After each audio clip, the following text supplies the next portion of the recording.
He had expected the black-edged letter announcing her death to arrive before the first frost. He had, in a moment of cold, calculated cruelty, pictured it on a silver tray, nestled between a summons from the king and a report on his shipping interests in the West Indies. It would be a small, neat inconvenience, the final closing of a distasteful account. He did not expect, years later, to return to the place he had sent her die, only to find her intensely, infuriatingly, and magnificently alive. He did not expect to find that the tomb he had banished her to have been transformed into a fortress, and that she, the woman he had intended to be its ghost, was its undisputed queen. And he certainly did not expect that in the heart of that reclaimed ruin he would not find a grave, but a home. The solicitor's office smelled of dry paper and sealing wax, a scent Alastair, Duke of Blackwood, associated with the finality of death and taxes. In this case, it was a marriage which felt to him like a dreary combination of both. He stood by the window, his gaze fixed on the relentless gray drizzle that slicked the London cobblestones, his mind 1,000 miles away, parsing through the brittle intricacies of a border dispute with a petulant Scottish lord.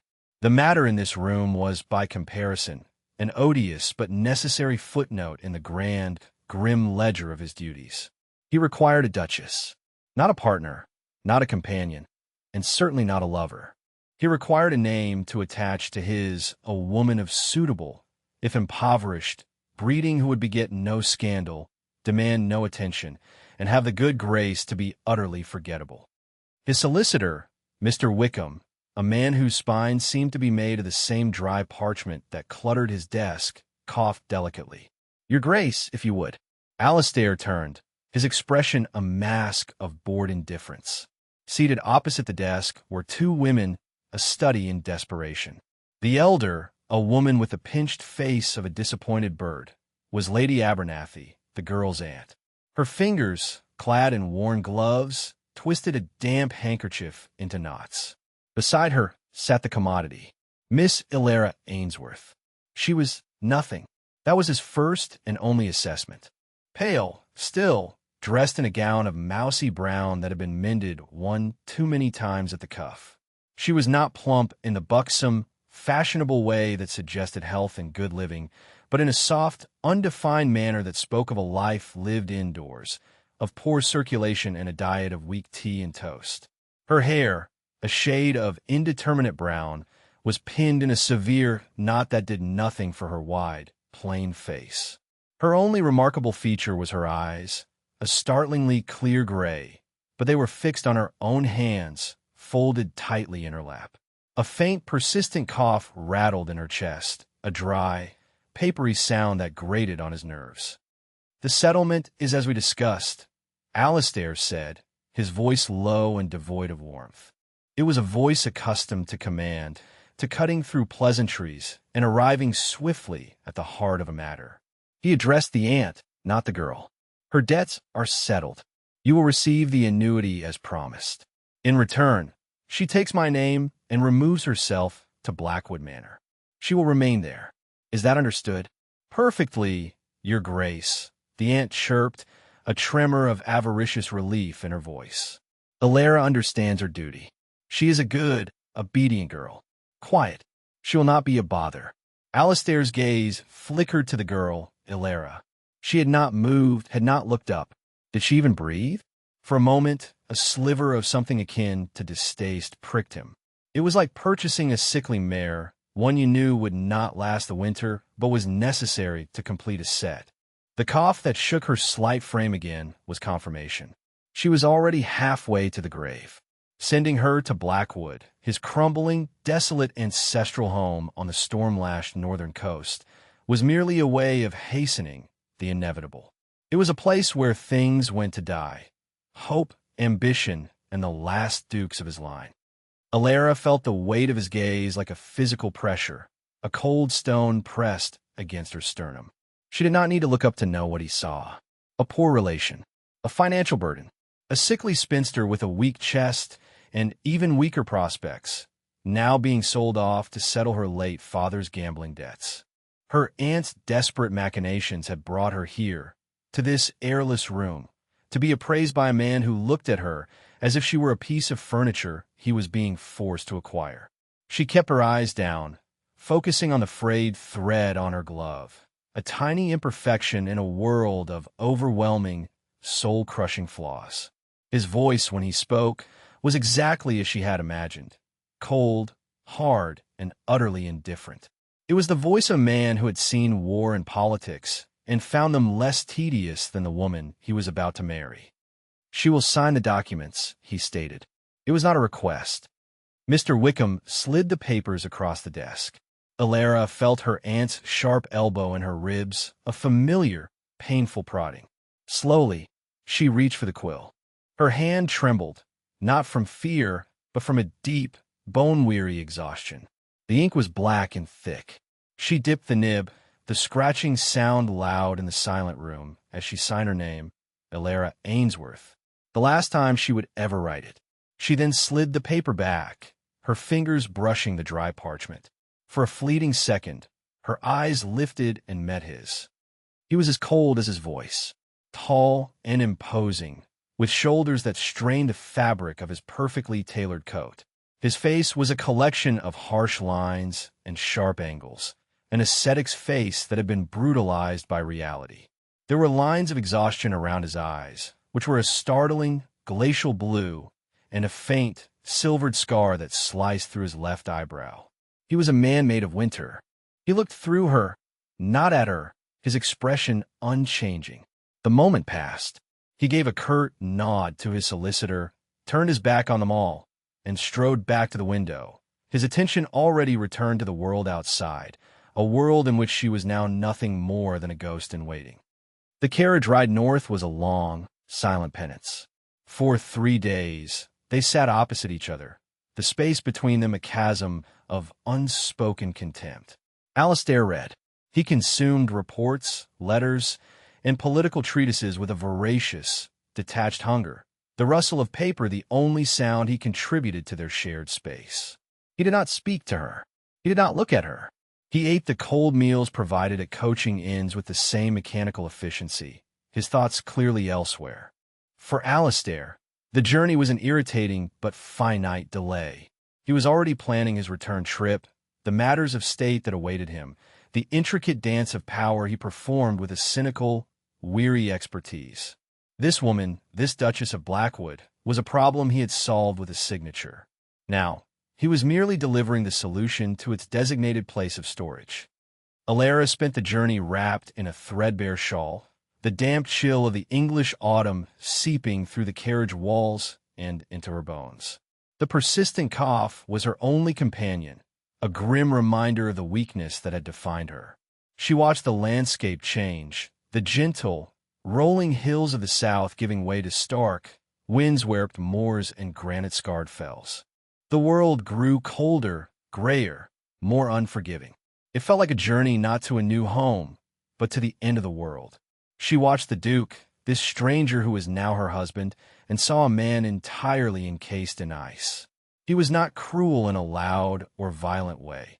His cruelty was one of absolute, soul-crushing neglect.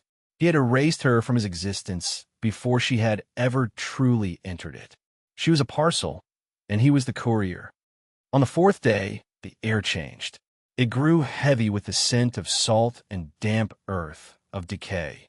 The rain, which had been a constant drizzle, intensified into a driving, horizontal assault, thrown against the carriage by a wind that moaned like a dying animal. The carriage wheels churned through thick, sucking mud. Alistair finally put down his papers. His gaze turned to the window. A muscle feathered in his jaw. "We are here," he said. The words were flat, devoid of any emotion. Alara peered out. What she saw stole the breath from her lungs, a feat her cough had been attempting for years. Blackwood Manor was not a house. It was a wound in the landscape, a great, Gothic monstrosity of blackened stone that clawed at the bruised sky. It loomed on a headland, exposed on 3 sides to the fury of the sea. Entire wings were dark, their windows like vacant eyes. Ivy, thick as a man's arm, choked the walls, its tendrils prying stones loose. The grounds were a riot of weeds and gorse. The once proud gardens surrendered to wilderness. It was not a decaying tooth, as she had imagined. It was a full, rotting jawbone, a skeleton picked clean by time and neglect. The carriage lurched to a halt before a set of massive, rusted iron gates that hung drunkenly from a single hinge. There was no one to greet them, no welcoming light, just the relentless howl of the wind and the percussive drumming of rain on the roof. Alistair did not wait for the driver to lower the steps. He threw open the door and stepped out into the deluge, the wind plastering his dark coat to his frame. He seemed impervious to the cold, a creature born of the storm itself. He turned and looked at her, his face shadowed, rainwater dripping from the sharp line of his jaw. "This is your home now," he said, and for the first time, there was a flicker of something in his voice. A bitter, sardonic cruelty. "The staff are adequate. Your allowance will be deposited quarterly. Do not write to me. Do not trouble me. Do what you will with the place. I have no interest in it." He paused, his gaze sweeping over her, taking in the pale face and the slight, shivering frame. "Try not to die too loudly." And with that, he slammed the carriage door shut. Alara sat frozen, the finality of his words echoing in the small, enclosed space. Through the rain-streaked window, she saw him give a sharp order to the driver. He did not look back. He did not hesitate. The driver dismounted, wrestled her small, battered trunk from the back, and deposited it with a thud in the mud beside the gates. He then climbed back onto his box, and with a crack of the whip, the carriage that had brought her here began the laborious process of turning around, its wheels sinking deep into the mire. Section Elara was left alone. The carriage rumbled away, its sound swallowed by the storm, leaving her in a silence that was more terrifying than the noise.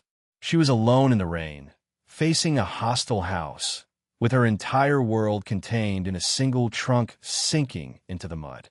She pushed open the carriage door, the wind immediately snatching it from her grasp and slamming it against its frame. She stepped out, her thin shoes instantly soaked, the icy mud closing around her ankles. The cold was a physical blow, driving the air from her lungs and triggering a violent, racking cough that doubled her over. When it passed, she was left gasping, leaning against the cold, wet carriage wheel for support. She looked from her trunk to the great, dark house and back again. This was it. This was the grave he had chosen for her.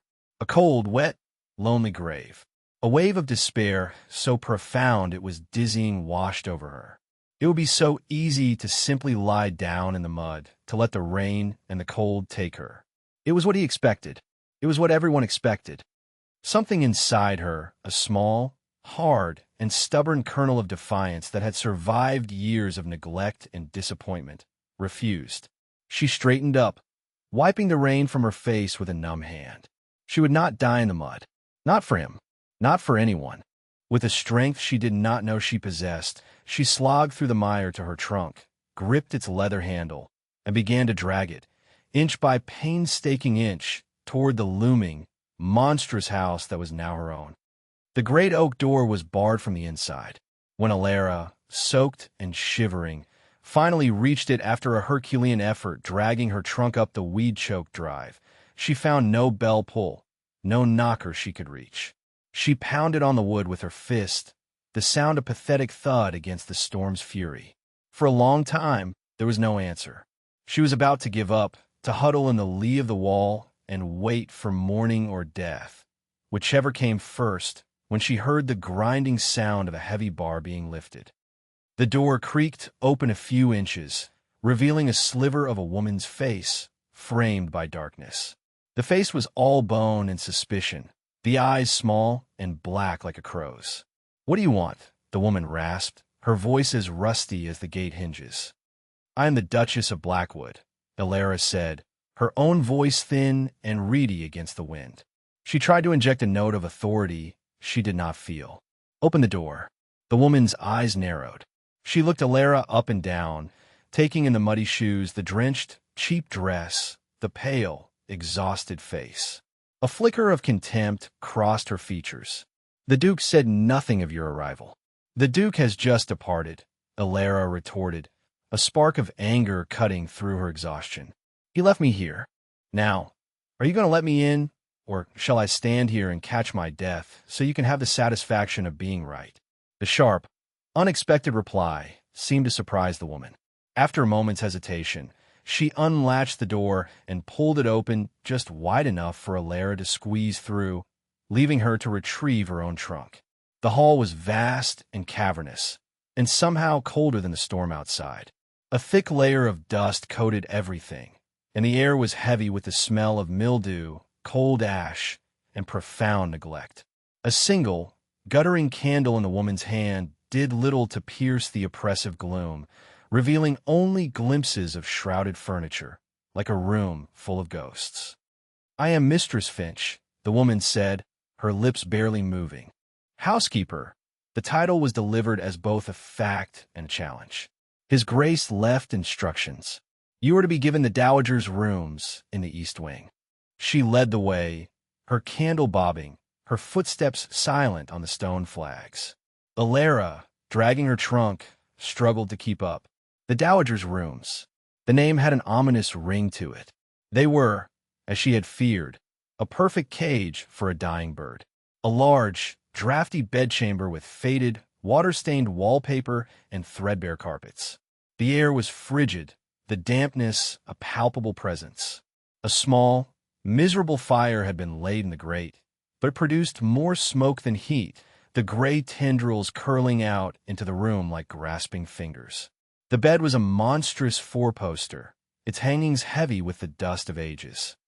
"Supper will be sent up," Mistress Finch stated, placing the candle on a rickety table.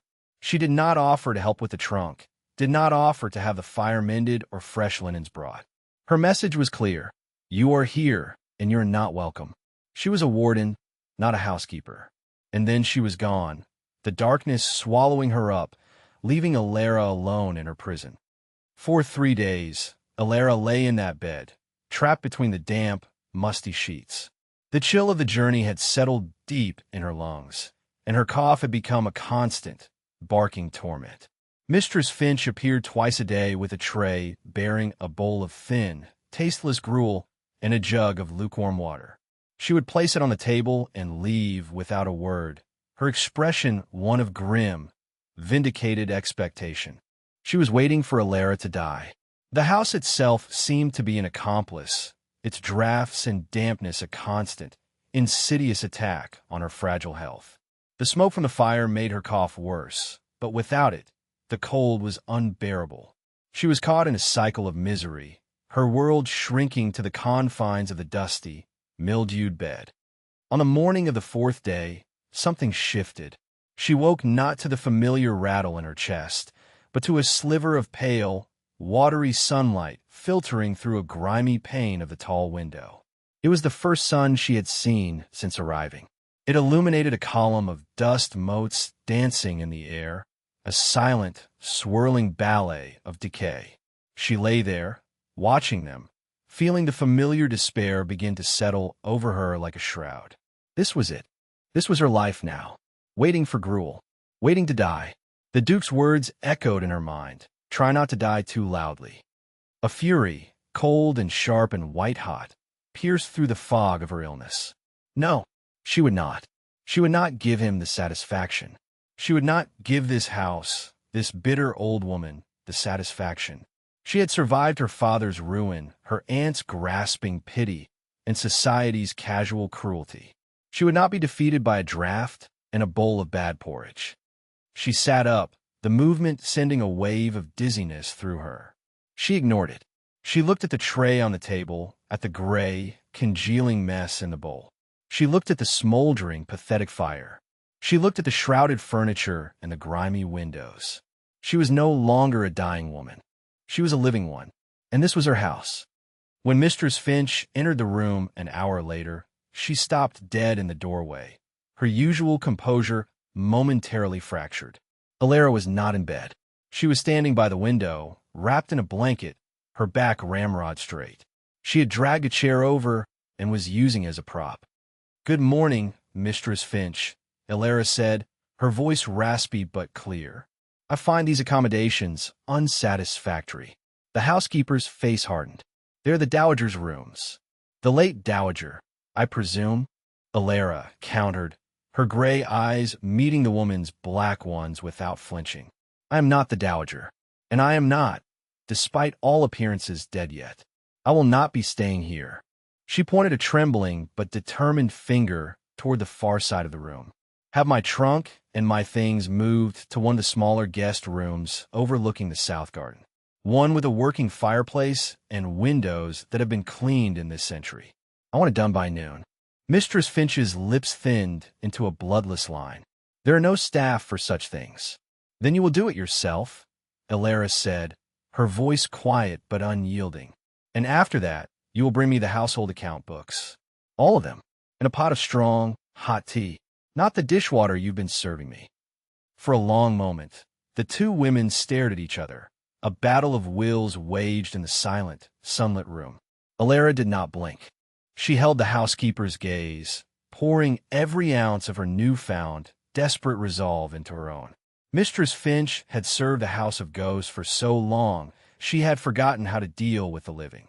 Finally, with a barely perceptible twitch of her stony jaw, the housekeeper gave a stiff, resentful nod. As you wish, Your Grace. It was the first time anyone in this house had used her title. It was a victory, small but profound. As Mistress Finch turned and left, Alara allowed herself to lean against the cold window pane, her legs trembling with the effort. The battle was far from over. It had only just begun, but for the first time since she had signed away her name, she felt a flicker not of hope, but of something far more useful: purpose. The account books, when they arrived, were a testament to decades of apathy. They were thick, leather-bound tomes, their pages brittle and smelling of dust and mouse droppings. Alara, installed in a small, sunny room with a clean window and a crackling fire, spread them out on a small writing desk she had ordered unearthed from a dusty corner. For a week, she did nothing but read. She consumed the ledgers with the same single-minded focus her husband reserved for matters of state. She traced the flow of money, or rather, the lack of it. The Duke's quarterly allowance was generous, a fortune by her standards, but it was a drop in the ocean of Blackwood's needs. Worse, she saw where it went. Vast sums for wine cellars that were never drunk, for phantom staff who did not exist, for repairs that were never made. Mistress Finch, she quickly realized, was not just a bitter warden. She was a petty tyrant presiding over a kingdom of rot, skimming from the top with practiced ease. Alara started small, pragmatically. She summoned the housekeeper, the ledgers open on the desk between them. The wine cellar, Alara began, her voice calm. According to this, we purchased 60 cases of French claret last year. Where is it? Mistress Finch's face was a stone mask. Consumed, Your Grace. By whom? Alara asked, her gaze unwavering. The staff consists of you, 2 maids who are your nieces, and who appear to do nothing but dust the same 2 rooms, a cook who is too old to see the weevils in the flour, and a groundsman I have yet to meet.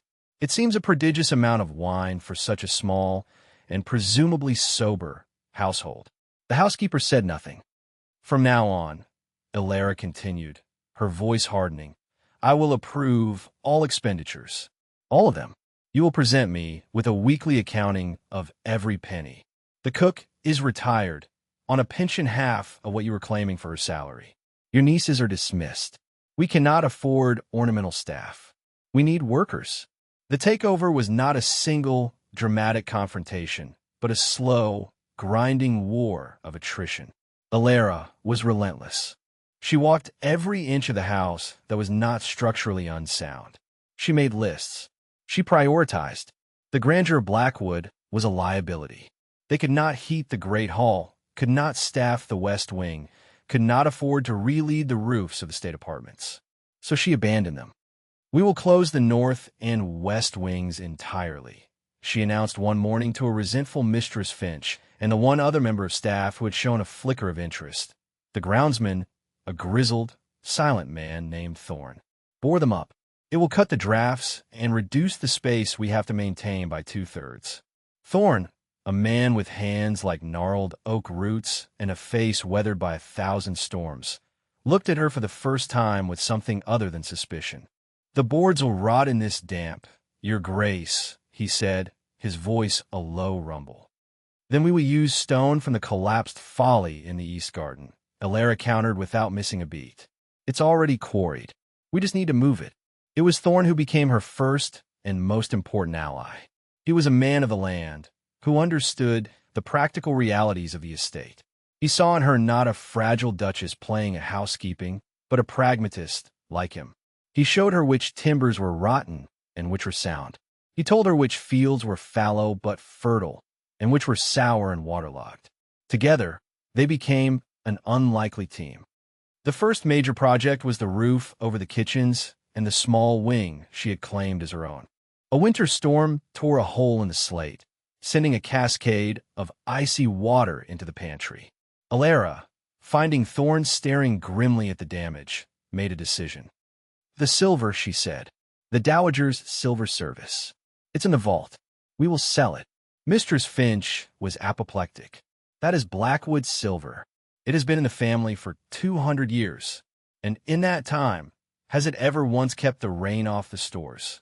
Alara replied, her patience worn thin. "We need a roof, more than we need a dozen tarnished platters. We have no one to serve." She had Thorn ride to the nearest town with a wagon loaded with silver, shrouded under a tarp. He returned not just with money, but with slaters and with a grudging respect that was more valuable than gold. As the hammering on the roof began, a sound of progress and repair that echoed through the quiet house, Alara knew she had won a significant battle. Her next target was the land. The vast, overgrown gardens were a symbol of aristocratic leisure she could not afford. But beneath the weeds and thorns, there was good soil. She found the old plans for the kitchen gardens and the library. With Thorn's help, and 2 strong lads hired from the village with the last of the silver money, she began the back-breaking work of reclamation. They tore out ornamental roses and planted potatoes. They cleared thorny briars and sowed rows of cabbages, leeks, and hardy greens. She worked alongside them, her hands, once soft and pale, becoming calloused and stained with dirt. The damp chill in her lungs was replaced by the ache of honest labor in her muscles. She discovered a small, forgotten herb garden near the kitchen, choked with weeds. She spent afternoons on her knees, carefully teasing out shoots of rosemary, thyme, and sage, their hardy, fragrant scents a promise of flavor and warmth in the coming winter. The house began to change. The scent of mildew was slowly, almost imperceptibly, replaced by the smell of baking bread from the revitalized kitchen, now run by a sturdy, no-nonsense widow from the village, of wood smoke from clean chimneys, and of beeswax polish on the floors of the rooms they actually used. The house was shrinking, concentrating its life force into a warm, beating heart. It was no longer a tomb. It was becoming a fortress, a bastion against the cold, the sea, and the neglect of its master. Alara had stopped thinking about the Duke. He was a ghost, a name in a solicitor's office. Her reality was the weather, the state of the winter stores, the price of nails, the health of her new laying hens. She was not the Duchess of Blackwood in any way the London world would understand. She was the mistress of a small, self-sufficient, and fiercely defended farm carved out of the wreckage of a great estate. And she had never felt more alive.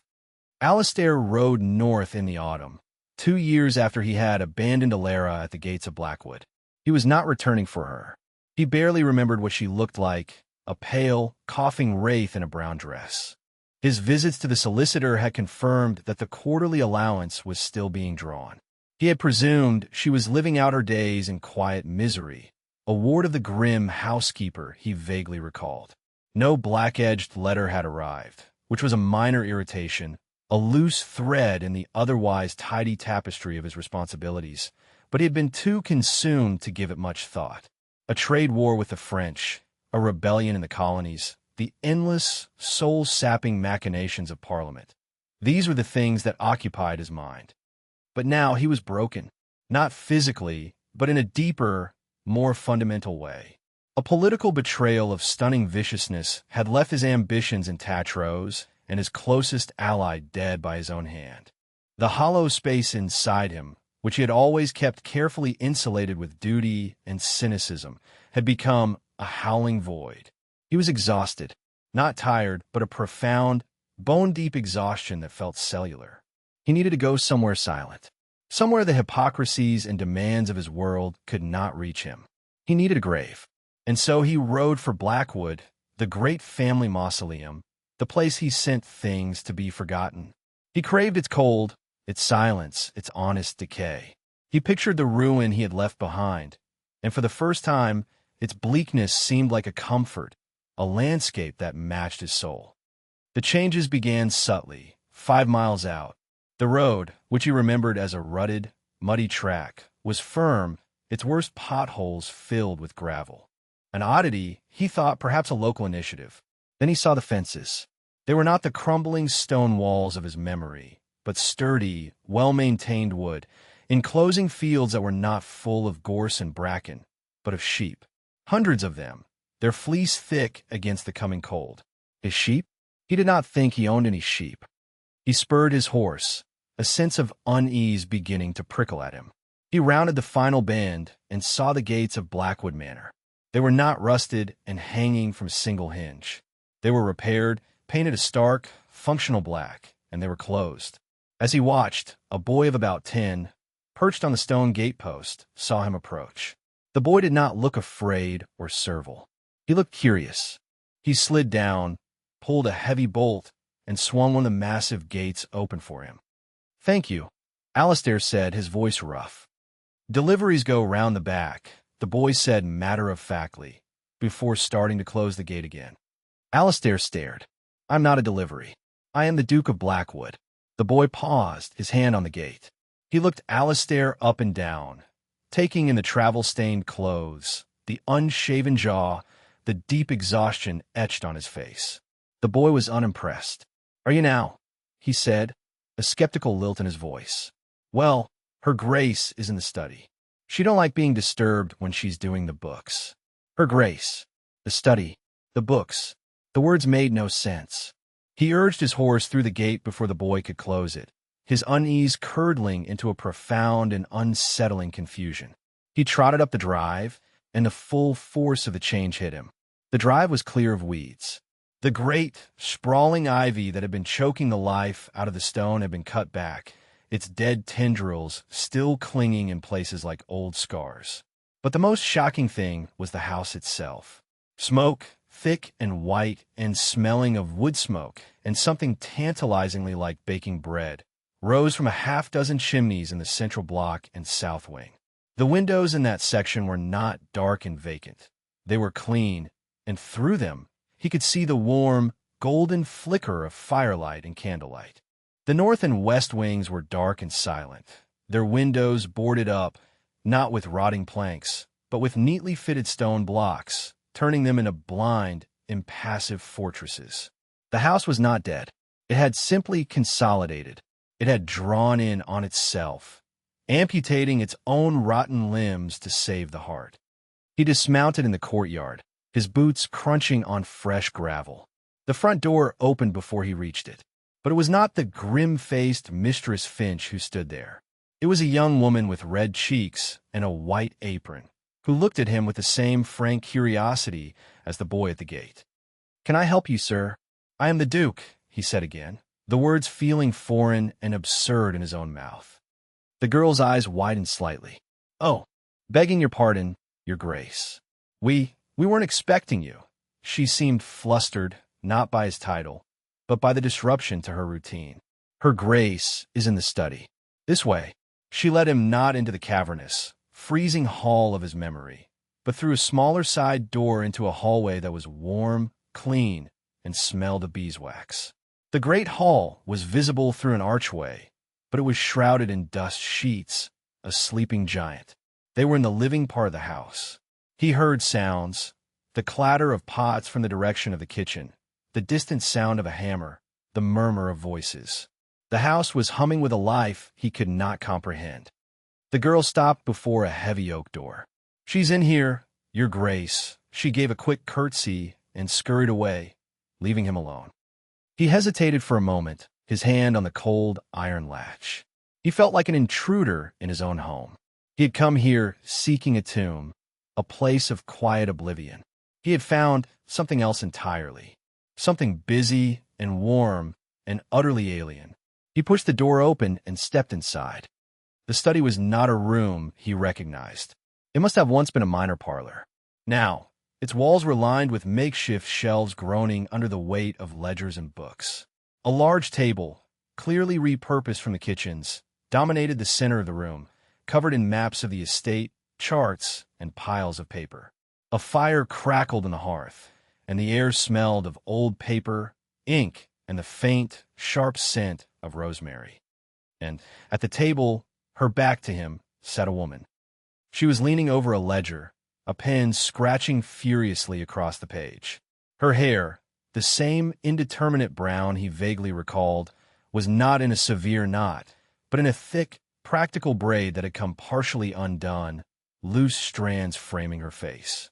She wore a simple, dark wool dress, its cuffs protected by ink-stained leather guards. There was a smudge of that same ink on her cheek. She was not the frail, sickly creature of his memory. Her shoulders, under the wool, were not stooped, but set with purpose. She was utterly absorbed in her work. He cleared his throat.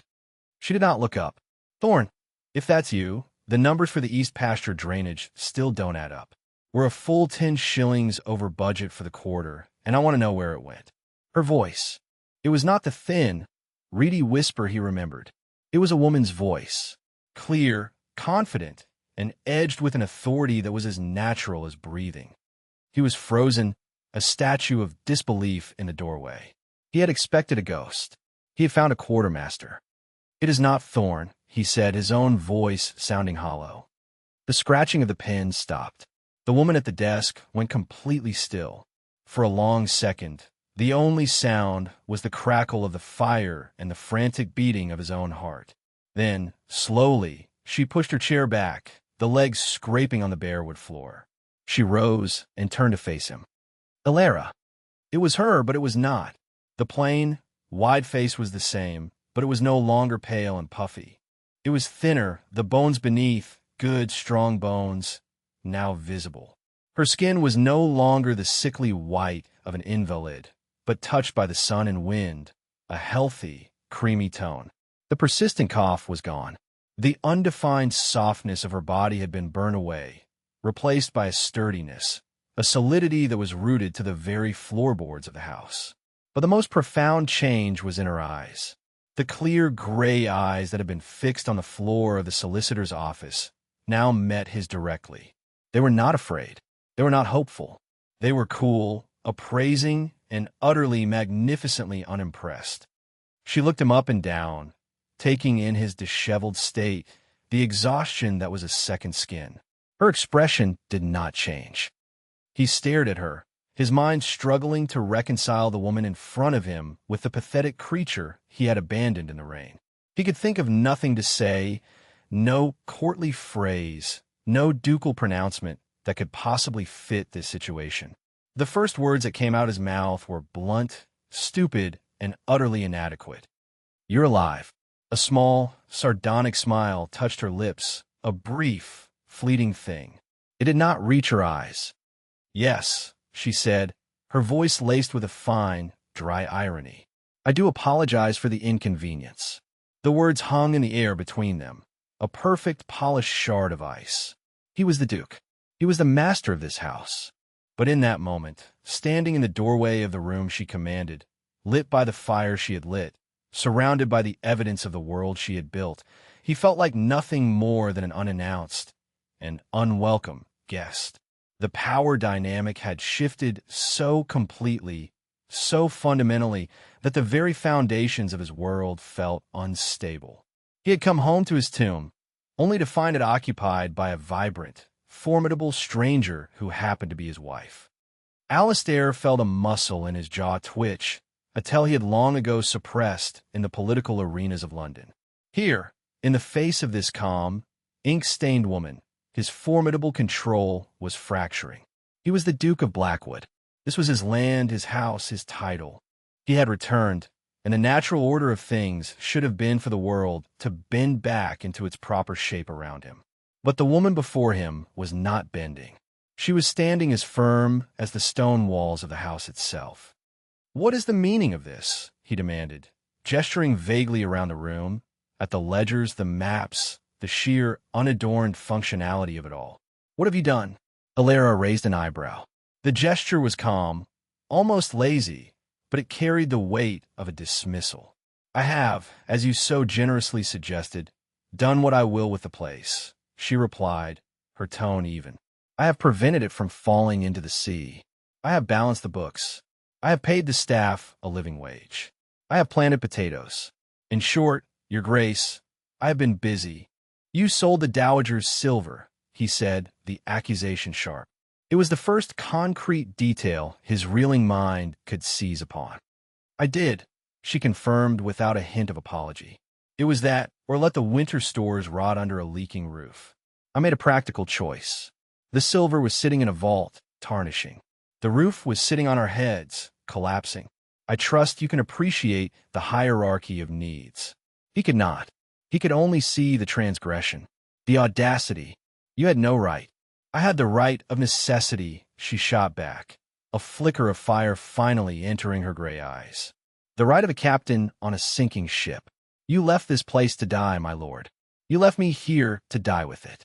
Did you truly expect me to go quietly, to politely molder in accordance with your wishes? You wanted a ghost. I'm afraid you have miscalculated. Ghosts do not mend fences." He strode into the room, his presence usually enough to make men twice his size quail. He was used to dominating spaces, but this space was hers. Every object in it was a testament to her will. He felt like a blustering intruder. He stopped at the edge of her work table, placing his hands flat upon it and leaning forward, trying to impose his physical presence. He was met with the smell of ink and paper, the scent of her industry. "I'm a master of this house," he said, his voice a low growl. "You are the owner of the property," she corrected him calmly, not backing away. "A title that, until this afternoon, has entailed nothing more than signing a bank draft from 200 miles away. Mastery implies involvement. It implies knowledge. It implies work. Tell me, Your Grace, do you know the name of the boy who opened a gate for you? Do you know that the east pasture floods every spring and sours the grazing? Do you know that we had to slaughter 2 ewes last week because of foot rot?" He stared at her, silenced by the barrage of practical, earthy details. He knew nothing.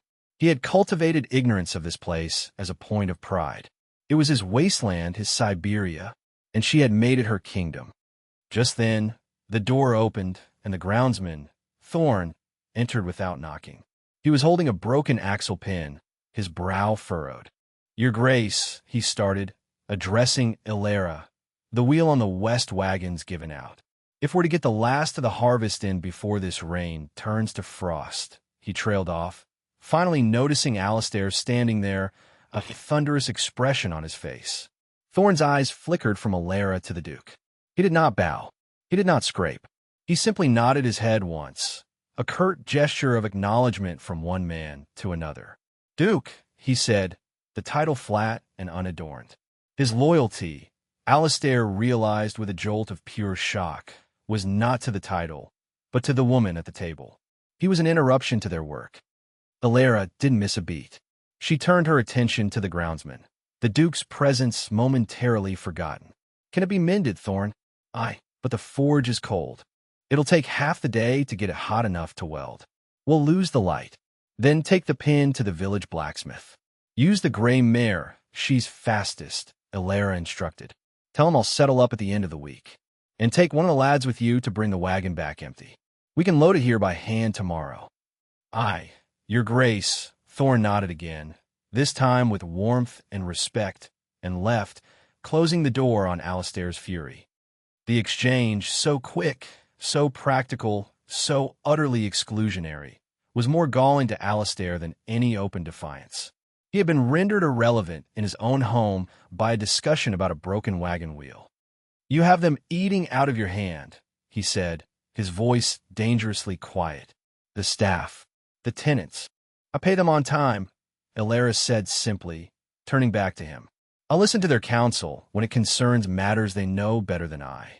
I have provided them with steady work and a roof that does not leak. It is not witchcraft, Your Grace. It is merely competent management, a concept that has been, until recently, entirely foreign to Blackwood. The barb, so precisely aimed, struck home. He felt a hot flush of shame, an emotion so unfamiliar he almost didn't recognize it. He had prided himself on his competence, his ability to manage the complex affairs of the duchy and the crown. But here, in this small, forgotten corner of his world, his neglect had been absolute, and her competence was a glaring indictment of his failure. He straightened up, pulling the tatters of his ducal authority around him. This ends now. I have returned. I will resume control of my affairs. Ilara looked at him, and for the first time, he saw a flicker of something that looked like pity in her eyes. It was infinitely more insulting than her anger. Of course, Your Grace, she said, her voice smooth as silk. Where would you like to begin? Shall we review the quarterly yields from the tenant farms? Or perhaps you'd prefer to start with the ongoing dispute with Mr. Henderson over the water rights for the mill stream. Or maybe you'd like to personally inspect the new drainage trench in the North Field. It's quite muddy. I'd recommend a sturdy pair of boots. She gestured to the mountain of paperwork on her desk.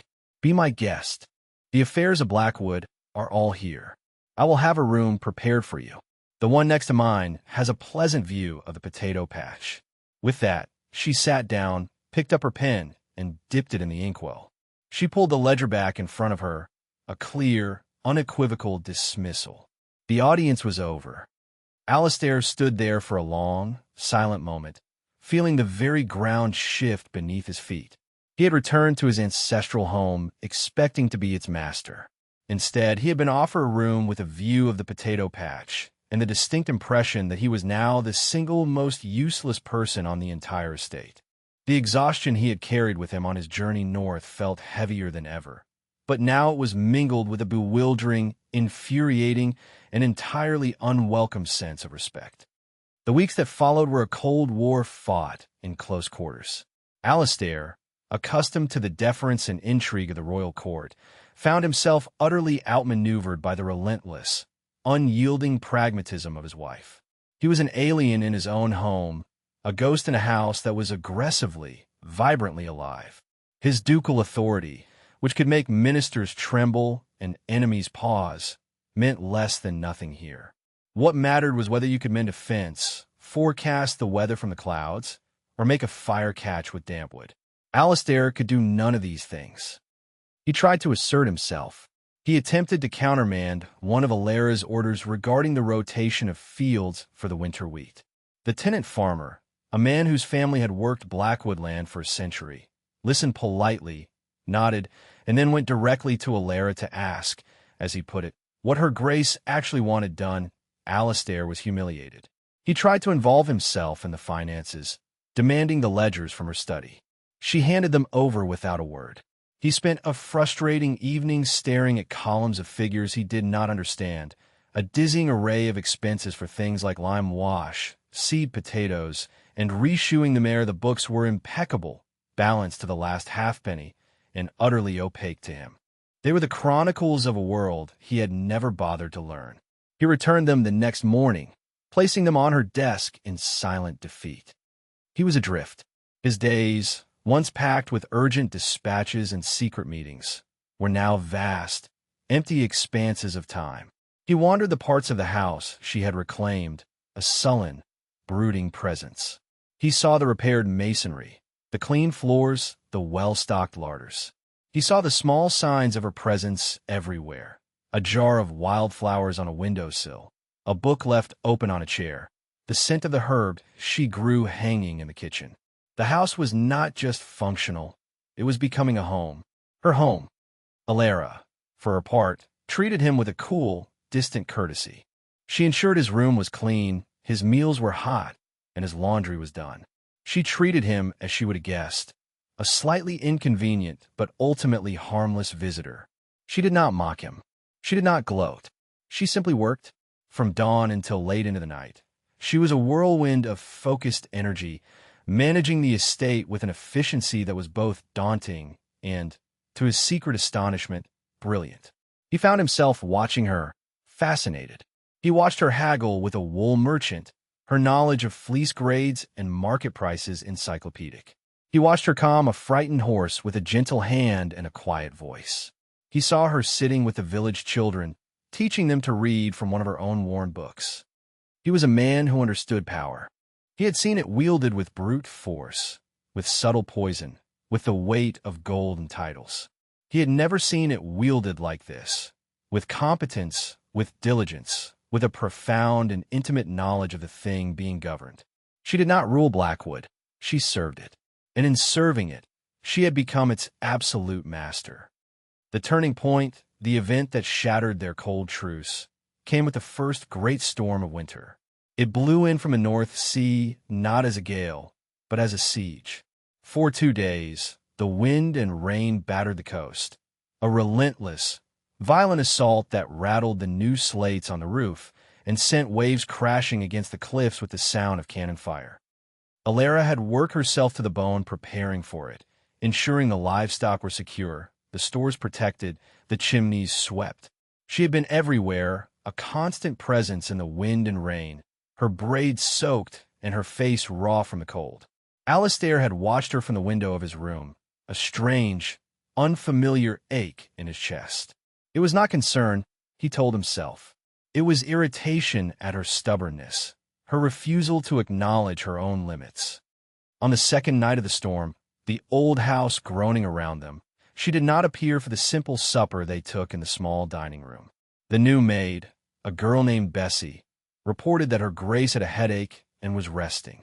Alistair ate alone, the howl of the wind his only companion, a strange disquiet settling over him. Later, unable to settle, he found himself pacing the quiet, lamp-lit corridors.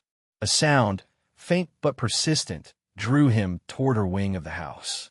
It was a cough, not the delicate, papery cough of the woman he had married, but a deep, ugly, fluid sound that spoke of lungs full of water and fire. It was a sound of drowning. He found her in her study. She had fallen asleep at her desk, her head pillowed on an open ledger. The fire had burned down to embers, and the room was deathly cold. The window had blown open, and the rain was lashing in, soaking the curtain and a corner of the rug. She was shivering violently in her sleep, her breathing shallow and ragged between the terrible, body-racking coughs. Alistair froze, and in that moment of cold, stark terror, the world rearranged itself. This was not the competent, formidable manager of his estate.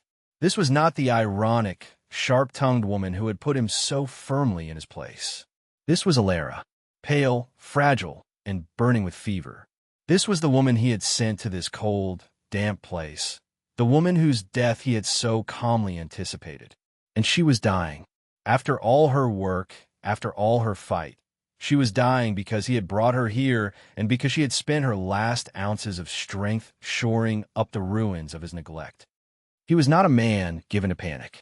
He was a man who ran toward chaos, who found clarity in crisis. He moved. He slammed the window shut, the sound echoing in the quiet room. He touched her forehead. She was burning. Her skin, which he had only ever imagined as cool and pale, was searing hot. "Alara," he said, his voice rough. He shook her shoulder gently. She stirred, her eyes fluttering open. They were glassy with fever, unfocused. The drainage," she mumbled. "Thor must tell him." "Hush," he said, a strange tenderness flooding him, so alien it was painful. "Hush now." Without another thought, he scooped her up into his arms. She was lighter than he expected, a fragile weight against his chest. Her head lolled against his shoulder, and she gave a small, feverish sigh, burrowing against his warmth. He carried her out of the cold study and down the hall to her bedroom. The room was tidy and Spartan, but a fire had been laid in the grate.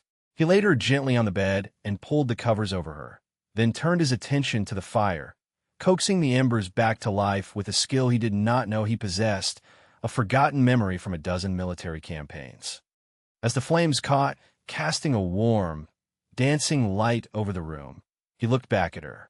She was shivering again, her teeth chattering. He strode to a large chest at the foot of her bed and threw it open. It was full of blankets, thick wool ones she had obviously purchased for the house. He pulled them out, one after another, and piled them on top of her. He sent a terrified Bessie for hot water, for clean cloths, for brandy. For the next 48 hours, Alistair did not leave her side. The Duke of Blackwood, the cold, detached statesman, became a nurse. He bathed her face with cool water. He held a cup to her lips, forcing her to drink broth and water. He listened to her fevered ramblings, disjointed phrases about crop yields and leaking gutters and the price of wool. He held her hand when the coughing fits became so violent he thought they would tear her apart. In the depths of the second night, her fever peaked. Her breathing became a terrifying, shallow rasp. She was delirious, thrashing weakly against the blankets, her eyes wide with a fear that saw things he could not. He sat on the edge of her bed, his own exhaustion a distant roar in his ears, and took her hand. It was hot and dry in his. "It's all right, Ilara," he found himself whispering, the words feeling clumsy and inadequate. "It's all right. I'm here." He thought of the men he had lost in battle, of the cold finality of their deaths. He thought of his political ally, his friend, bleeding out on a London street. He had faced death 100 times, had dealt it and defied it. But the thought of losing this woman, this stubborn, infuriating, magnificent stranger, filled him with a cold, primal terror he had never known. He had brought her here to die, and now he would have given his title, his fortune, his very soul to keep her alive. The irony was so bitter it choked him. He held her hand through the long, dark hours, the storm outside slowly blowing itself out. He talked to her, his voice a low, steady murmur. He told her about the border dispute with the Scots, about the labyrinthine idiocy of Parliament, about the weight of a title he had never wanted. He confessed his own failures, his own weariness, his own profound, aching loneliness. He spoke to her as he had never spoken to another living soul, pouring out the contents of his hollow heart into the quiet, firelit room. Toward dawn, the fever broke. He felt the change first in her hand, a faint slick of moisture. Her breathing deepened, evening out. The frantic thrashing ceased. She fell into a deep, natural sleep. Alistair sat there, his head bowed, his shoulders slumped with a relief so profound it felt like a physical blow. The storm had passed, both outside and in. He looked at her, her face pale and peaceful in the gray morning light filtering through the window, and he knew, with a certainty that shook him to his very core, that he was no longer in his tomb. He was in her home, and he would burn it to the ground before he let anything harm her again. In the quiet days of convalescence that followed, the house held its breath. Ilara awoke to the smell of wood smoke and beef broth, and the bewildering sight of the Duke asleep in the armchair by her bed. His head was slumped on his chest, his ducal finery was rumpled and stained, and a 2-day growth of stubble shadowed his jaw. He looked exhausted, vulnerable, and utterly out of place. Her first thought was that she was hallucinating. Her second was a muddled, fever-brained worry that he had taken over her chair and would get ash on the upholstery. When he stirred and saw her awake, her eyes clear for the first time in days, the relief that washed over his face was so stark and unguarded it stole her breath. He did not say anything grand or poetic. He simply rose, went to the small table where a pot of tea was steeping, and poured her a cup. He brought it to her, his large, capable hands surprisingly steady. Section, "You should drink this," he said, his voice rough with lack of sleep. It was a simple act, a man making a cup of tea, but he was not just any man.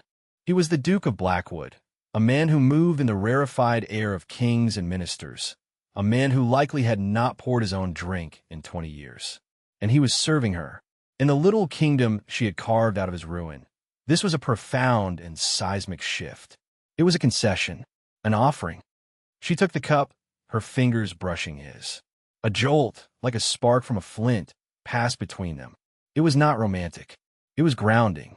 The first real, human contact they had ever shared that was not transactional or medical. "Thank you," she whispered, her throat raw. "You were ill," he said, as if the words themselves were a confession of some great failing on his part. He looked away from her, toward the fire. "The storm. You worked too hard." "The work needed to be done," she said, her old defensiveness rising instinctively. "Some of it could have waited," he countered, his gaze still fixed on the flames. "Some of it could have been delegated. Some of it could have been done by me." The admission hung in the air, a startling, revolutionary statement. Their relationship changed in those quiet days. The war was over. An undeclared truce had begun. He did not try to take control. Instead, he began to participate. At first, it was awkward. He was a man of grand strategy, not of practical detail. His attempts to help were often more of a hindrance. He tried to mend a broken gate and ended up with a splinter the size of a quill pen, which Alara had to extract with a needle while trying very hard not to smile. He offered to review the accounts and spent an hour staring at a page before admitting, with a grunt of frustration, that he couldn't make sense of her brutally efficient shorthand. But he was a quick study, and for the first time in his life, he was learning a different kind of power. He learned from Thorn how to read the sky for rain. He learned from the cook how to bank the kitchen fire so it would last the night. He spent an afternoon in the study with Alara, not trying to take over, but asking her to explain the crop rotation system she had devised. He listened, truly listened, as she spoke of soil yields and market days, her passion for the raw, earthy business of keeping Blackwood alive shining in her eyes. He discovered a surprising aptitude for physical labor. He had the strength for it, and it seemed to quiet the restless demons in his mind. He spent a day with Thorn and the farm hands, not as their duke, but as another pair of hands, helping to clear a rock-strewn field. He came back to the house at dusk, exhausted, covered in mud, his hands blistered, and feeling more at peace than he had in years. Alara watched this transformation with a kind of amazed disbelief. The cold, remote demigod who had banished her was gone, replaced by this quiet, intense man who was slowly, awkwardly, learning the rhythms of her world.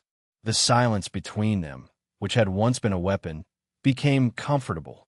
They would sit together in the study in the evenings, the fire crackling, she with her ledgers, he with a book from the long-neglected library. They didn't need to speak.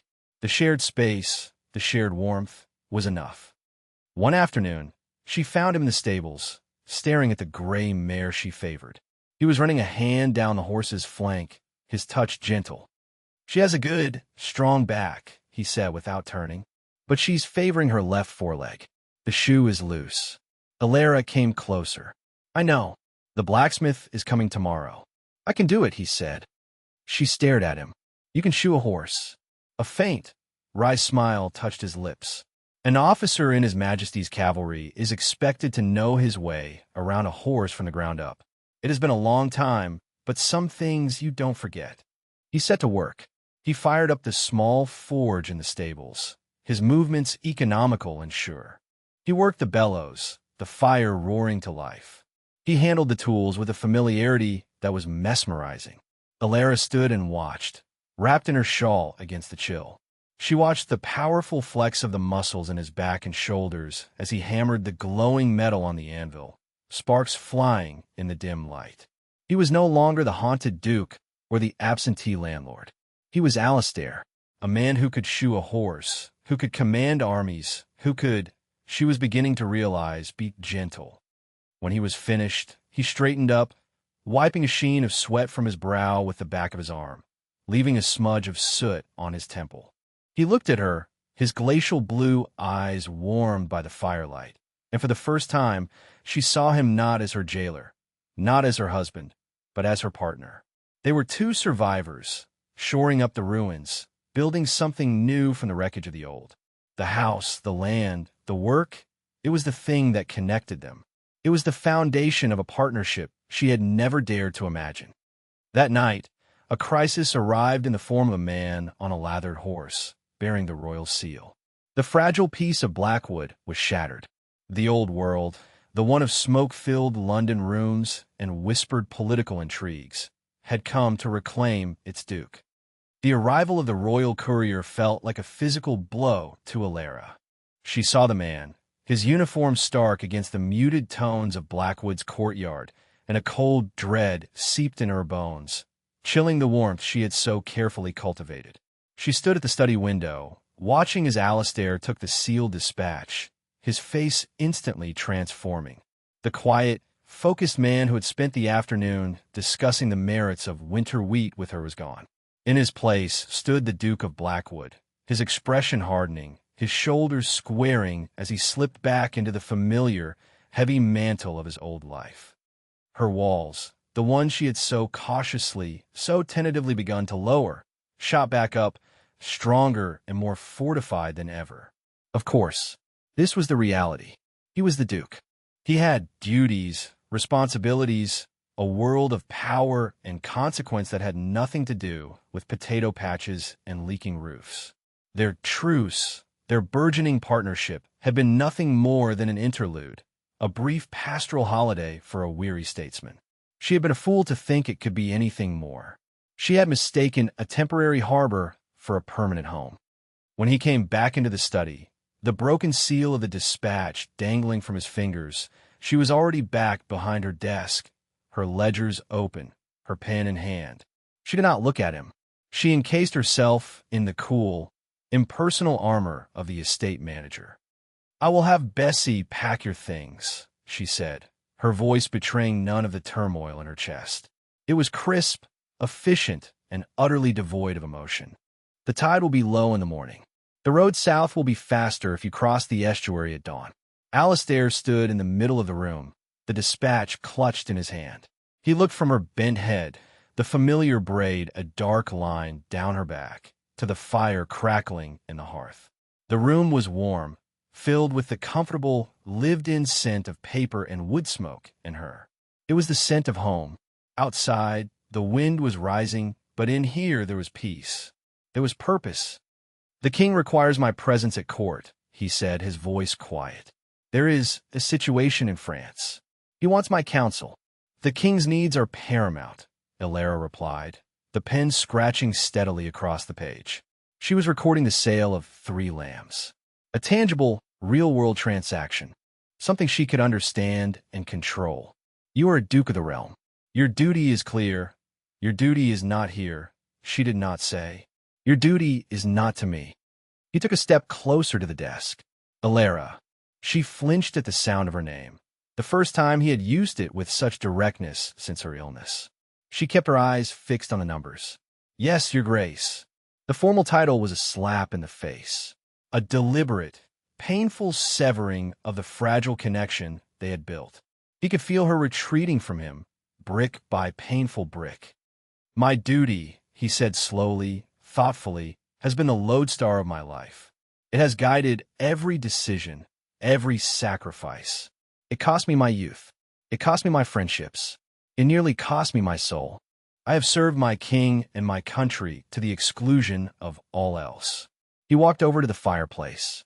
The flames cast his face in harsh, flickering relief, illuminating the scar through his eyebrow, the lines of weariness that were now so familiar to her.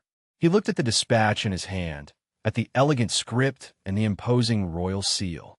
It represented everything he had been, everything he was supposed to be. "This," he said, holding it up, "is a summons back to a world of shadows and half-truths. A world where a man's worth is measured by his proximity to the throne, and loyalty is a commodity to be bought and sold. I know that world. I mastered it, and it hollowed me out completely." He looked from a dispatch to her. She had finally stopped writing. Her hand, holding the pen, was poised above the paper, frozen. She still would not look at him. "Then I came here," he continued, his voice dropping, becoming more intimate, more intense. "I came here seeking oblivion, a quiet place to let the rot take me. And I found you. I found this," he gestured around the room, at the heart of the world she had built. "I found work that matters. I found a roof that I helped mend with my own hands. I found soil that I helped turn. I found a home that was being built not on a foundation of stone and titles, but on sheer, indomitable will. He crumpled the king's dispatch in his fist. My duty is no longer to a distant monarch and his petty squabbles. My duty is to the land that feeds us. My duty is to the people who depend on us.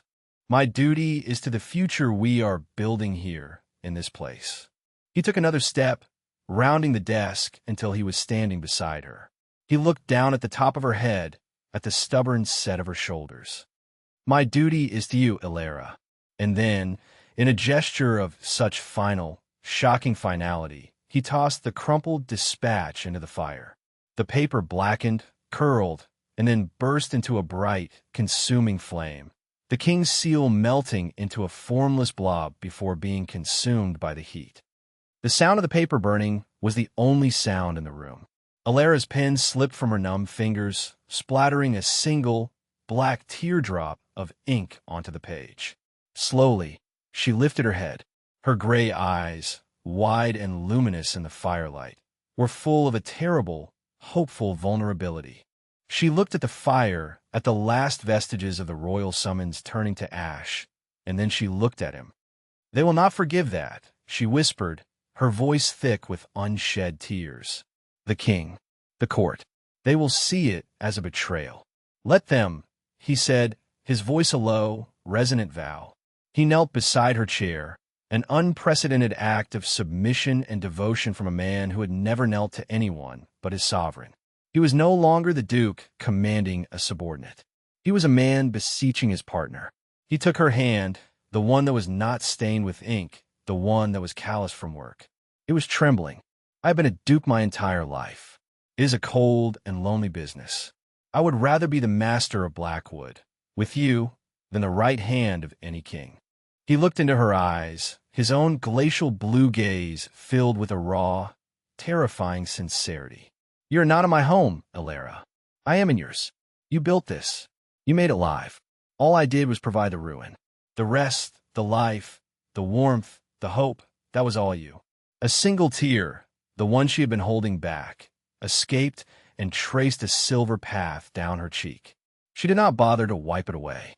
For years, her life had been about survival, about pragmatism, about building walls to keep the world out. She had learned to rely on no one but herself. To trust in this moment, to accept this declaration, was the greatest risk she had ever taken. It was more terrifying than facing a hostile housekeeper, a collapsing roof, or a winter storm. "Alistair," she breathed, the name a prayer on her lips. He brought her hand to his mouth and pressed a kiss to her rough knuckles, a knight's swearing fealty to his queen. "My duty is here," he said again, his voice thick with emotion. "My life is here. You're my home, Ilara, the only one I have ever truly had." The last of her defenses crumbled. The pragmatic survivor, the mistress of the estate, the woman who had faced down ruin with nothing but her own grit, finally allowed herself to feel the full weight of the love she had so fiercely denied. She leaned forward, out of her chair, and wrapped her arms around his neck, burying her face in the rough wool of his coat. She held on, as if he were the only solid thing in a world that had suddenly tilted on its axis. He wrapped his arms around her, holding her tight, his own face buried in her hair, which smelled faintly of rosemary and wood smoke. They knelt there, on the floor of the study, holding each other as the fire burned low and the winter wind howled outside the window. They were two broken, solitary people who had found in the ruins of a forgotten estate not just a partnership, but sanctuary. They were the Duke and Duchess of Blackwood, but they were also just Alistair and Ilara, a man and a woman who had, against all odds, found their way home.